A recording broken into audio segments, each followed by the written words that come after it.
Welcome to our YouTube channel. Okay, today's topic is oral hygiene. Oral hygiene అంటే నోటిని ఎంత పరిశుభ్రంగా ఉంచుకోవాలి అనే దానికి సంబంధించి. అయితే ఇందులో 8 స్టెప్స్ ఉన్నాయి బ్రష్ చేయడానికి. మనం ఇందులో ఫస్ట్ స్టెప్ చూసుకోవచ్చు. Okay, first point, wet your brush head, add a small amount of toothpaste about the size of feet. అంటే మనం ఫస్ట్ బ్రష్ని తడి చేసుకోవాలి. ఆ తడి చేసుకున్న బ్రష్కి సమ్ అమౌంట్ ఆఫ్ టూత్పేస్ట్ని యాడ్ చేయాలి. అది ఏ పేస్ట్ అయినా కావచ్చు, డాబర్ రెడ్ అయినా అవ్వచ్చు, కోల్గేట్ అయినా అవ్వచ్చు. Okay, second point, the out side surface of all the lower and upper teeth in circular motion. మీకు తెలుసు కదా, బ్రష్ ఎలా చేయాలంటే అలా చేయకుండా నీట్గా చేయాలి.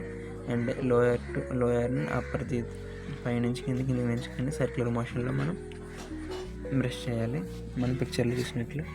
Okay, third point, brush the inner surface of all the lower and upper teeth. అంటే మనం మన నోటి లోపల ఇన్నర్ సర్ఫేస్ని కూడా నీట్గా క్లీన్ చేయాలి, అది లోయర్ సర్ఫేస్ని అప్పర్ సర్ఫేస్ని కూడా. Fourth point, brush the chewing surface of the lower and upper teeth and back and fourth motion. Brush your tongue to brush of any bacterial residue. మనం మన టంగ్ని కూడా క్లీన్ చేసుకోవాలి, ఎందుకంటే దాని మీద మన టంగ్కి చాలా ప్లేగ్ అనేది, బ్యాక్టీరియా అనేది పెరిగిపోయి ఉంటుంది. దాన్ని క్లీన్ చేసుకోవడానికి.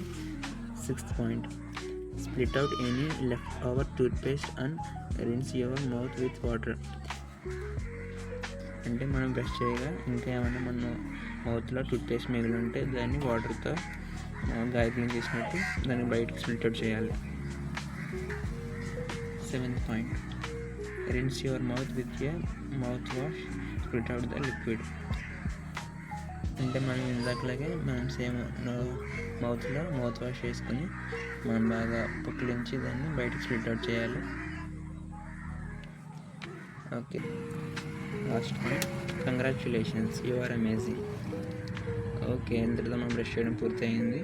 మనం ఫస్ట్ అయిపోయింది కాబట్టి, బ్రష్ చేయడం కంప్లీట్ అయిపోయింది కాబట్టి ఇప్పుడు వెళ్ళి తినడమే.